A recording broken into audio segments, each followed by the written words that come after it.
hello, and my name is Ivana, and I will be talking to Harald Auer, and we will be talking about conflict resolution, how we can access our resources. Yeah, we will also cover what really happens during a conflict in the body, in our nervous system, and why this is so important to understand what we can do. Yeah, and how we can also access creativity, and you might learn why conflict transformation can be good for your health as well. So we look forward. Yes.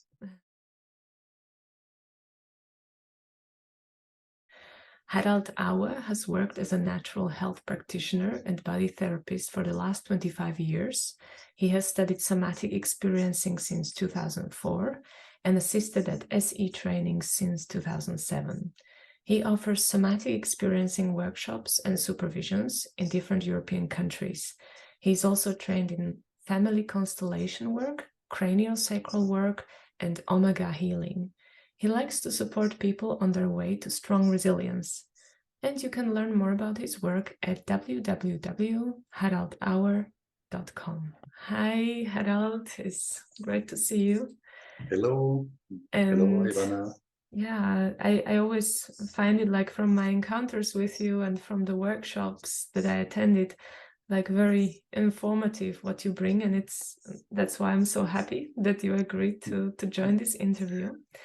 And because my focus is building resilience in these times and supporting other people with the skills that can support us in those times, how has your take on conflict evolved over the years, especially with the knowledge that you have been gaining? Yeah, Ivana, thanks once more for inviting me here in this interview. And first of all, I want really to say it's very, very important what the work you are doing, because I think dealing in a good way with conflict is very important on different levels and different layers. And to come to your question, how has my conflict resolution evolved over the year? I was smiling a little bit with the question, because when I went back in my inner timeline, like, let's say 20, 30 years ago, and to see there are many changes happening. Of course, on one side, regarding to seminars or education I did, but this is one thing. Let's say this is the theoretical part, and the other part is then really how to practice the tools. And for example, when I look on my relationship situation at the past times and today, it is really a practicing of tools, I would say, mostly every day. And sometimes it works better, sometimes maybe a little less, depending on our daily situation. What I find very useful was the understanding which happened a few years ago, when I said, okay, when we are in a conflict, when something happens, let's say the other person is telling you something which you maybe don't want to hear, it is like a trigger. It triggers us. It presses sometimes a certain point, and then there happens a reaction. Let's say an emotional reaction. And to understand what happens in these moments, I would say, was one of the key tools what I learned, to say, okay, now there is a trigger, now something happens inside of me, in my whole system, and out of that trigger I'm reacting, sometimes not in my best way. Yeah. Sometimes reacting maybe childish or reacting over emotional. And so this was one of mine, I would say, key points, what I learned, and then what I really started to practice.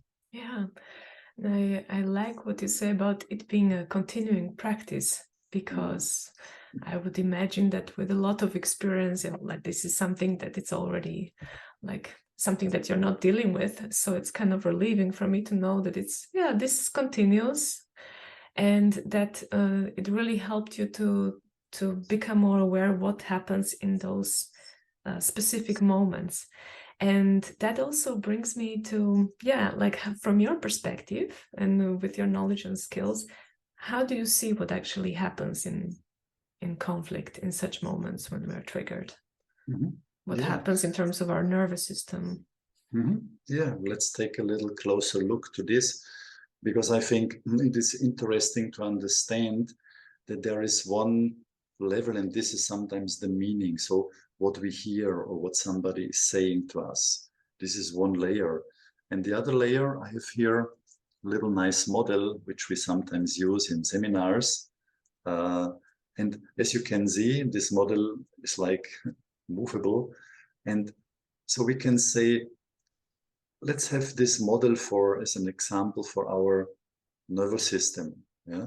And normally, when everything is in the green zone and when we are okay and fine, then this one working in the body has like the balance. But now, if somebody is pointing out something which triggers us, then this model would look like either it goes in this way and we start to maybe shout to the other person or become more in a choleric way. That means we are speeding up and we are activating in the body our stress system, which is called like the sympathetic modus, the gas in the car, I would say. And then, or it can happen also the other way around, that we get disappointed and we go like more into this freezing or into this shutdown reaction, or maybe we are withdrawing from the conflict and we are leaving the place maybe. And our other partner, colleague is there alone and we are outside and we say, no, I will stay in the cave, so to speak. And so this can happen in the body either more in the way of sympathetic modus, or sometimes like more in this shutting down, like a snail, going into the house and then don't come out for a certain time. Yeah, so it's this expansion, contraction, and you also mentioned the green zone. Would you be willing to say more about these zones? I mean, they correspond also to these states of our nervous system. Yes, I've provided a slide, so I would share this slide. Wonderful. For everybody here to see what I mean. So here in this slide, there is like a symbol or an idea.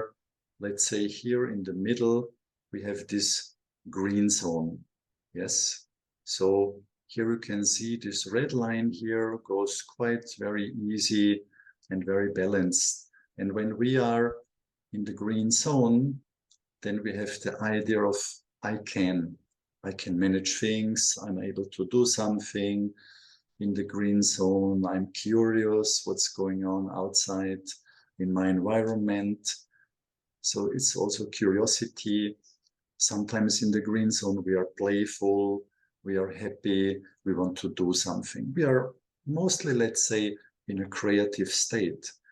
And also our brain, and this is important, when we look on conflicts, that also our brain is now in a creative zone, and mainly we are in adult function. When we are adults, we can talk about children later, but as an adult, then I feel, okay, now I'm in the adult function and I can. So now there comes a trigger, and then we can see here in this slide above, there is this red zone. Now the stress is starting. You can see this here in these black lines here. So it can be maybe angriness, it can be choleric situation, the blood pressure is rising. So I'm really going in this modus of I need to fight or flight. So I become very active, sometimes loud, maybe shouting to the other person. And in this zone here, we see I cannot act otherwise. I have to. So in the red zone, we are driven. And even this can sometimes really lead also to bodily symptoms like panics or pain or angriness over the time when it happens over and over. And here on the button, let's say, of when the energy goes more into this collapse and into the shutdown, what I explained before, here we have this freezing. So the system is really contracting, gets narrow, sometimes is withdrawing. Sometimes people also feel numbness. They don't want to talk. In the blue zone, people don't want to communicate, and it's not creative anymore. They want to withdraw maybe from communication, or they even don't have any words. We can see this sometimes. The partner maybe starts to get loud, and the other person is like immobilized and just looking, but I cannot say anything.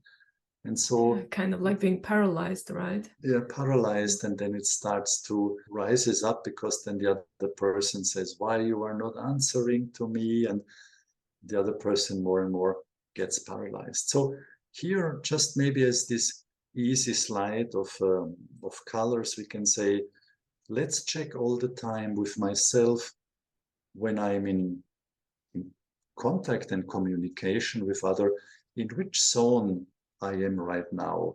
And let's imagine the situation, maybe my boss was not nice to me during the day in my job, and now I'm already here in this red zone, and now I'm coming home. And then there is my partner waiting for me and happy that I'm back, but I'm now already in this fight and flight modus. So it can be a high percentage that this can lead to conflicts very easily. Yeah, just as an idea what can happen out of the model. Yes, thank you for showing that. And it's interesting also for me, in like with my background in nonviolent communication, also to notice like these verbal expressions that we tend to use, or the thoughts that we tend to have, that actually indicate a certain state of our nervous system. So then it's also, for me, I find it as a signal when I'm having, for example, these must thoughts, I have to do it, or for example, oh, I can't, I'm so exhausted. So it's just to be able to read that as an invitation to regulate. Yeah. Yes, absolutely. And one of my really great teachers, it was Maggie Phillips from the United States, and she mainly was teaching the idea of the parts of our inner ego states. And when we are in conflicts, then our states are more flipping over to younger states or childish states, or sometimes to a situation in our past where we got hurt maybe. And to understand this concept brought a huge change. Also, we adapted it in our relationship or with colleagues or friends in our office. You know, that sometimes when we see somebody goes into this state of, no, I don't want that, then to say, okay, now this is like happening, and how can we maybe support the person into the state to come out again. This is, I think, very important. Which is wonderful, because probably that's the opposite of what the tendency would be, like to withdraw because you know, there are thoughts about, okay, he's being childish. So instead to come to words, although it's like, it reminds me of this Swedish proverb, like, love me when I deserve it the least, because that's when I need it the most. Yeah. Yes, exactly. Yeah. Because when we are in these states, in this situation of being activated or paralyzed, we feel not good, of course. No? We feel sometimes terrible. And then when we are really, the other person is staying with me, even with children, this is very important. No? Because when a child goes into some emotional state, then the nervous system is not creative anymore. And then when the parents really have the idea how to contain that energy, or how to support and how to help regulating the body, and not the content, but the body first, then the child also can come out very, very quick. and learns how to deal later also with this pattern. Yes, so it's like a good modeling, let's say. Yeah, I love that. Not the content, but the body first, which also brings me to the question, like how you use your body in such situations, because as you mentioned, containment, that's something probably that you managed to kind of build up over time. So I'm wondering, like, what helps us, or what can I do in a situation when I get angry, or I'm trying to calm my child, but at the same time I can sense a lot of activation. So yeah, I'm curious about that.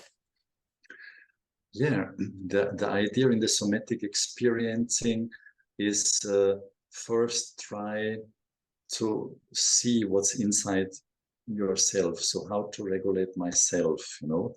So if there is a situation outside happening with the child, with the partner, with a colleague, and this is sometimes the tricky point, to reach that moment, not to go outside of myself, to leave myself, but really to recognize, okay, first now I need to regulate a little bit. And over the body, so what can we do? For some people, some clients, they are telling me, in these moments, I'm using like a little stop. I'm reminding myself to say, stop, don't go there, stay a moment. So taking even a few seconds of time can change the pattern. Maybe sometimes also going in movement, like maybe we are sitting and there starts some conflict, to say, just a moment, let me just move my body a little bit. So movement gives us the idea I'm not stuck, I'm not immobile. For some couples, for example, I've seen it worked better for them when they were talking about topics when they are walking in the nature and not sitting in their home, because sitting and looking to each other was sometimes more difficult. But when they are outside in nature, going next to the other person, next to each other, then it was more fluently, more easy, and the communication was better. Yeah, I also have this impression like it's more like side by side, Yes. and we also don't bring the conflict into our home, but Yes. we can get a bit more space. Also, Yeah. different perspective maybe.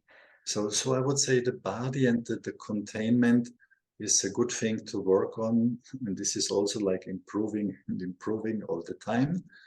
The more we can contain the stress in ourselves and our body, the better we can deal what will come out, like with words or patterns or what I do, my actions.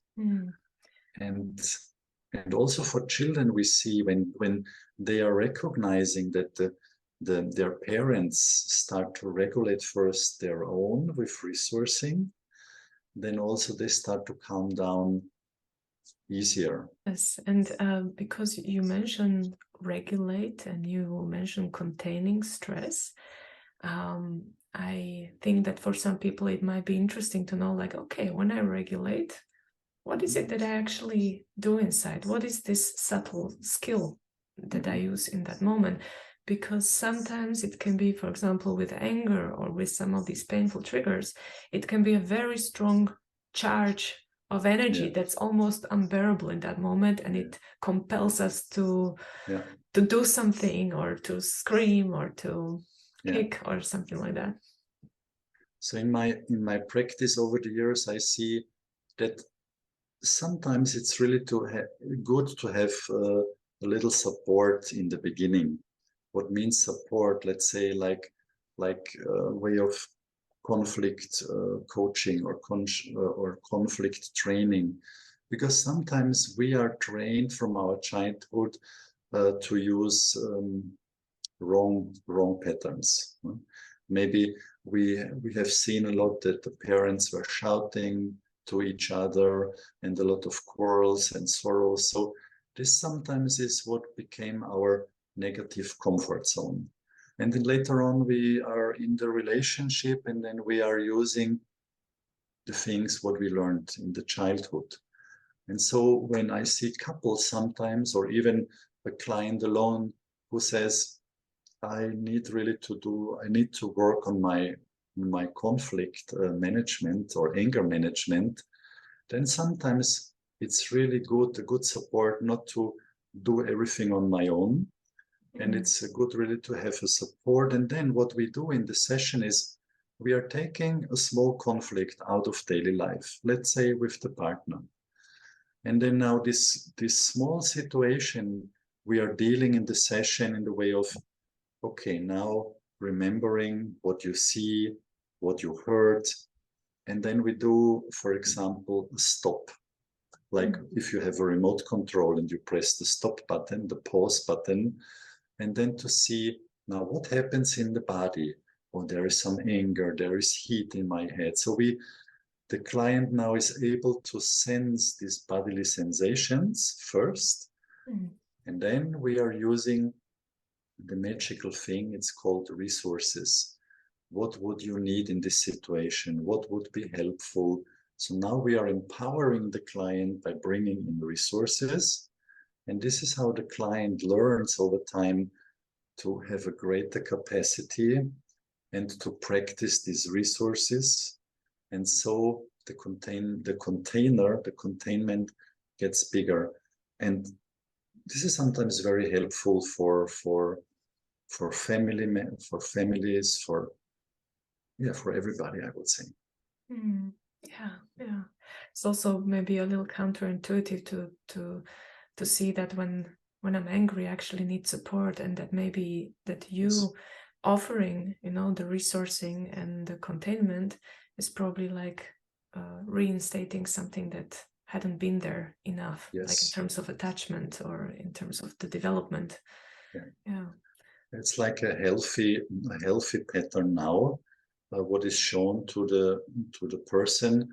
And also I'm sometimes not using, let's say, the word therapy, because then sometimes people think, oh, I'm wrong maybe, and I need to do something different. But it's like more a support or a resourceful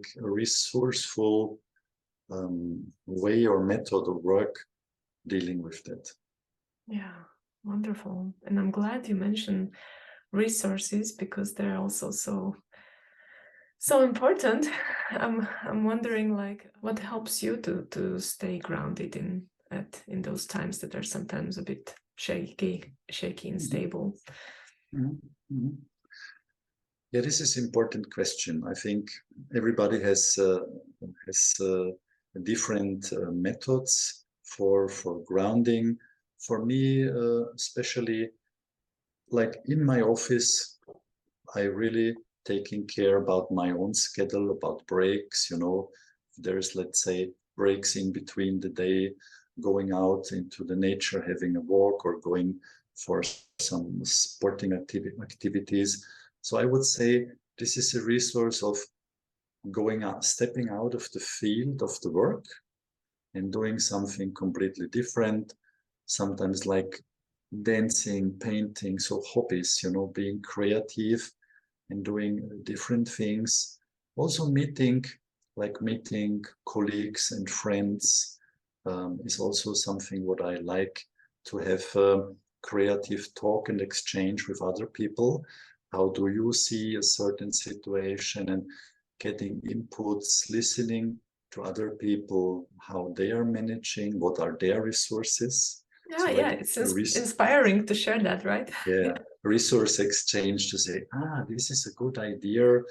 The person sometimes is making, like going to squash. Oh, that can be maybe something nice to practice. So we are sharing also in our office or in our private situation. And another thing is also, this is more like resourcing doing outside, but also on the internal level, let's say, to have like a meditation practice or some exercises like yoga, or I'm doing exercises for my body where I'm concentrating on focus on different areas of the body. And so also more going inside and inside work, finding time for mind peace as well, and meditation. this is what I like to do. And for me personally also, I like to travel, because when I'm traveling, must not be far, can be just on another place. When I'm traveling or sitting in the train, then gives me the possibility of reflecting. Okay. So this is for me a good resource. Like when I'm moving or traveling, I can reflect myself from outside, because I'm not inside now in my field. I'm outside of that, of the box, let's say. Yes, yes, yes. It's also another perspective, and it sounds to me that like doing this kind of work and dealing with sometimes very heavy topics of trauma, it's almost imperative to have a good system of self-care, as you mentioned. Yeah, sometimes when I introduce my work to somebody, they say, oh my God, trauma therapy, oh my God. But then I explaining them, we always working in the somatic approach, or also in the Omega healing approach, we are working with the client on this creative level. We say, okay, there is a problem, there is a content, there is a crisis, but now let's see what we can do, how we can support. So we are both looking, like me and the client or the family, we are looking, how can we empower the situation? And it's a very creative process. Of course, it needs to have like holding the space, but like if there are some creative brains together, it also brings us up in a way. We can do this, let's try that. It's sometimes a very motivated scenery, even when the topics are heavy or not easy. Yes. And hearing from you about creativity, that also brings me to the question of, because I'm interested in some like very innovative, sometimes surprising, out of the box kind of interventions in conflict situations. For example, some people are able to use humor wonderfully to reframe a certain situation. I remember, for example, an ex-partner who used in those difficult moments like a funny facial expression, a very slight facial expression, and that just made me laugh in that moment, and I couldn't continue in the same mindset. So I'm wondering if you have any such experiences that could be inspiring, either what you did or what you saw, witnessed other people doing. Yeah. So what you said already is also something what we are using in our relationship, or sometimes with the clients, to bring in humor, or maybe like expressions of the body or the facial expressions. So if it's possible, to make little fun out of it. I would not say not about the other person, but more with myself, can change the situation, because we start to laugh. Another thing what I saw, what was very nice in a couple work seminar, that the therapist invited the couple to say, okay, we will not go into talking about the content, but let's paint a little bit for a few minutes what's going on inside. And he gave them like 2 big papers, and so they started to like paint like this, because there was a lot of emotion going on. Very expressive. Yeah. Expressive. And he said, it must not be any figure or something. Just do and sense what comes out of you. And so they did 2-3 minutes. And then he said, now please look to each other again. Is there some change? Is it the same? And it was changing already. And they started to look on the picture and to the other person and in the picture. And then he did another round, like painting again. It was less emotional this time. Oh, okay. And again, looking to the other. And then he started to invite, let's say, 2-3 sentences. One person, the other one is listening, then just giving time to digest. And then the other person said 2-3 sentences, how I am and how I feel. And the other one was listening. So this I liked very much as an intervention. And what I use sometimes in my office also, when it starts to boil up, is using like systemical interventions to say, okay, now there is this this anger part, for example, can you place maybe some symbol or a chair or something, a sculpture for this part, just that it's here in the room, but it's not inside of you. And so these interventions are very helpful to make a distance, to say, okay, here I am, and here is my part, and then we are using just a symbol. Can it be any symbol, or can it be a piece of paper or whatever? And also the other person can do the same. And then we are looking more to this ground of sculptures, and the client by itself is out of the spot, which is also, I think, very helpful. Yes, yes. So on the one hand, I hear like kind of slowing it down, taking it in doses, taking some breaks in such moments. Yeah. And I can imagine it would be nice for people to have enough paper and crayons so that they can start drawing when it starts getting tense. And at the same time, I think like the systemic approach, it also maybe helps you be in a state of witness that I can observe more, like what is happening. Yes, because as you said, when we go with people into creative situation, like let's say they are placing an anger part of themselves, then it becomes more playful or a curiosity moment, and we're not anymore stuck in these patterns.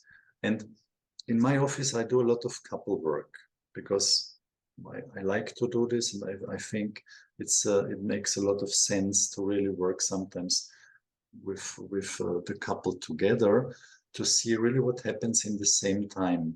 One person is saying something, and then we make a little stop and say, now please sense both. Please sense what's happening when you have heard one person saying this, and then you can see the body and the constriction maybe, or the fists are like this.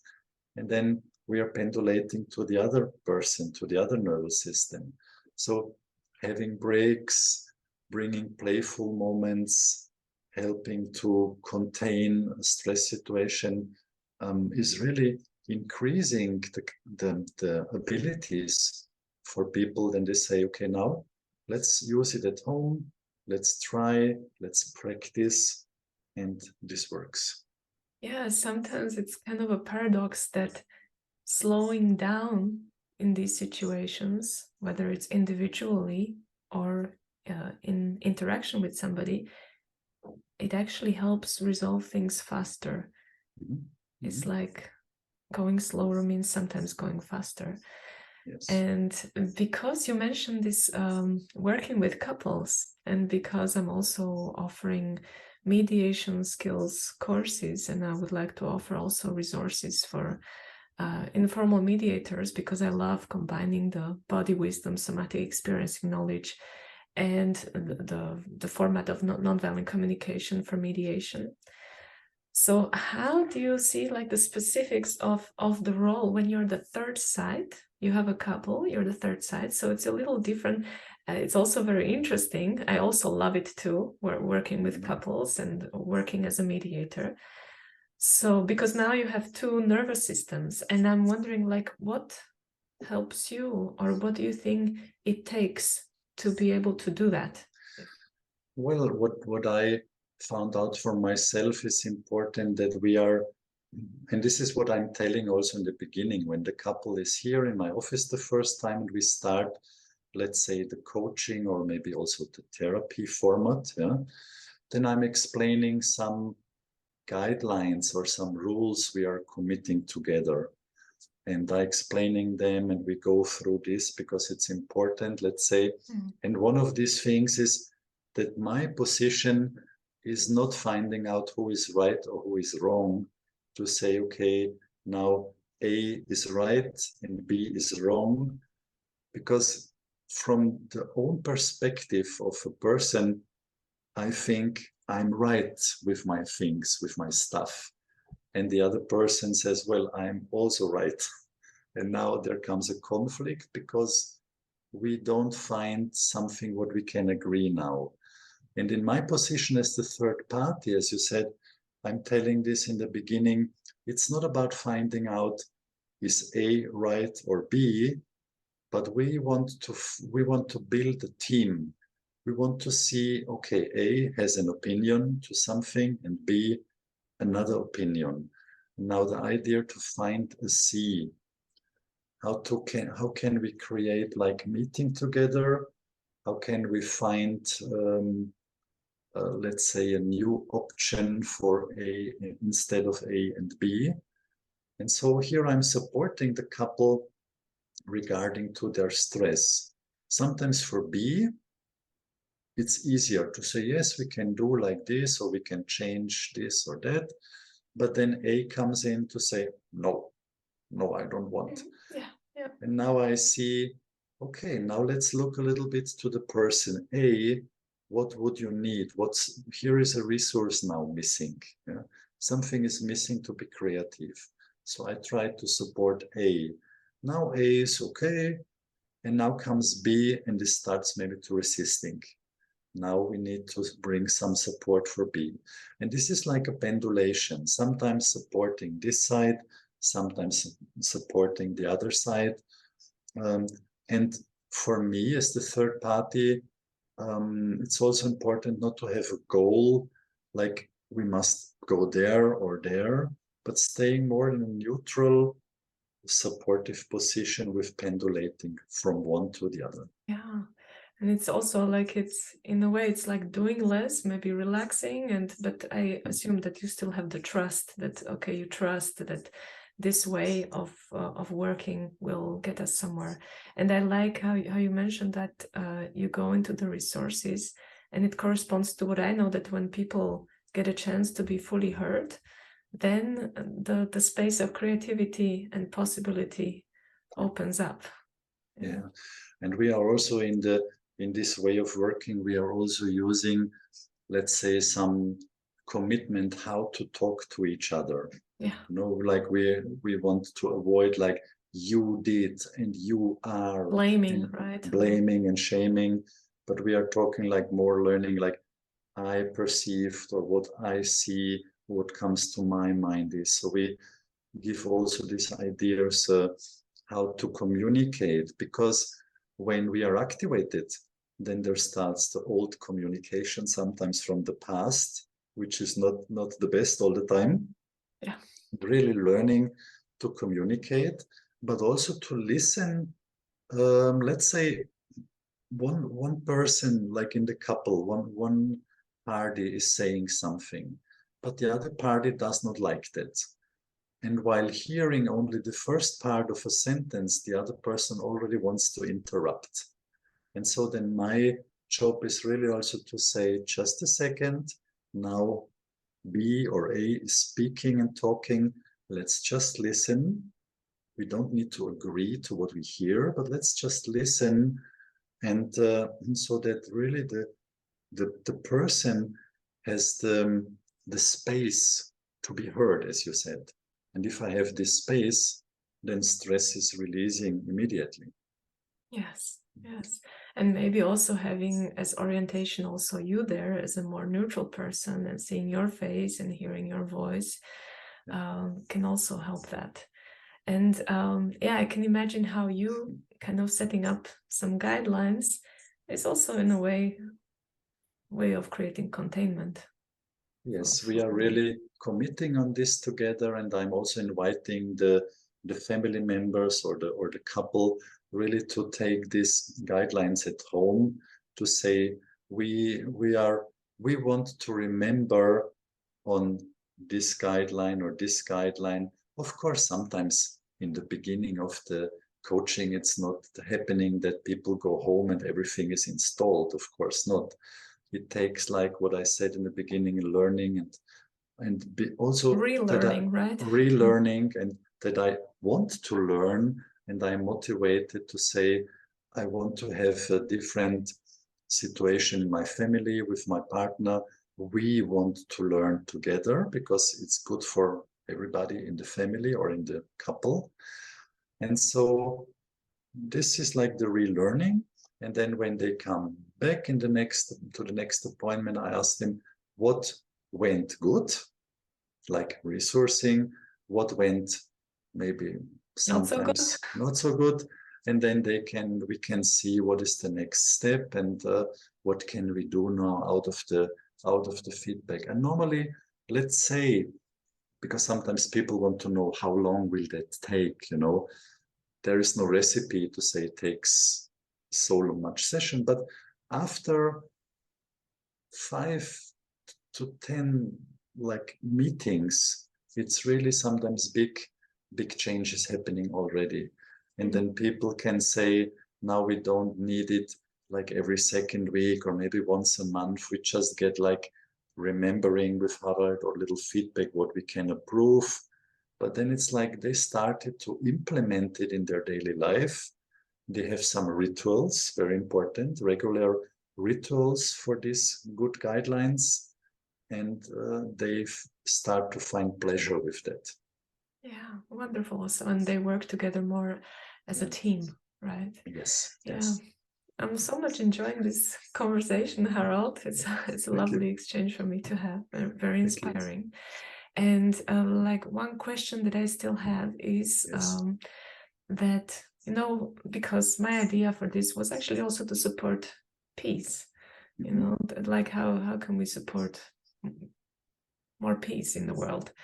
So if you can say something to that, like when we witness situations such as military conflict or disasters or whatever comes in the news or the intensity of our times, and we want to somehow contribute, like how do you see the balancing of the inner and the outer in that? Yeah, very important question. Because like, as we said, we have our inner world and there is the outer world. And even sometimes we have our outer world, let's say with our colleagues, with our families, with our partner, with the children. This is already a part of an outer world. And then, of course, our society and environment. And I would say, referring also to the information in the beginning, first of all, very important to see what do I need in my inner world. Let's have an example. I sometimes hear from clients, they say they started to watch a lot of, let's say, news or conflicts about war, and they start to become really angry what they see. And this anger now, or this emotional state, starts to diminish their own resources. They start to become angry, they start to sleep not good. And so it's like really like a vortex going down. Yeah, so and then we are able to contribute less actually to that place. Yeah. Yes, then we are not able to do so many things. And if we are good in contact first with our resourcing, like how to maintain my own resourcing, then I can start like, then my tank, let's say, my energy tank is full or more full. And then I can do something starting in my outer world. Maybe I can help some elder people somewhere. Maybe I can work with kids groups, for example. Like, then I start to go more in my environment, outer world. And even sometimes I have clients, then they start to make maybe education, or they finding job positions where they even can start to make more good things, like by seminars or interviews like you are doing here. So we start to take positions and situations where we can reach people with our ideas and our work, and can be like effective in a good way, and can spread the good news to other people. But first, I would say the inner world, and then we start out to the outer world. Yeah, I hear it also as like connecting to our resources can support our ability to create, to be creative with the situations that we witness. Yes. Yes, well, thank you very much, Harald. Is there anything you would like to add at this point? Yeah, I would say maybe it's like as a little, let's say, closing the circle from my point of view, it is really worth to work on this like communication, to work on the conflict management, because it's not only better for dealing with the other person, but also it has a very big health factor, because when we are all the time in conflicts, this is not really good for our bodies and for our nervous system. So changing this and working on that has a very good effect on ourselves and on our environment. So I would say it is worth to do it. And when people are supported in this way, that's wonderful, I think. Yeah. Thank you very much. That was a nice way to close. And it was really a pleasure to talk to you, Harald. Thank you very much for invitation, Ivana, that I can be here, and all the best for you and your work and your future. Thank you. Thank you.